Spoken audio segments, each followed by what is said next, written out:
In this video, I will show you how to make your YouTube channel private, also known as hiding your channel.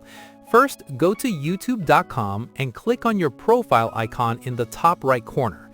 From the drop-down menu, select YouTube Studio. Once inside YouTube Studio, scroll down to the bottom left and click on Settings. In the Settings window, go to the Channel section, then select Advanced Settings.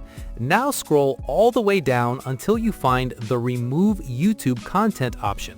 Click on it and you'll be asked to sign in again to confirm your account. After signing in, you'll see two options, one for hiding your channel and another for permanently deleting your content.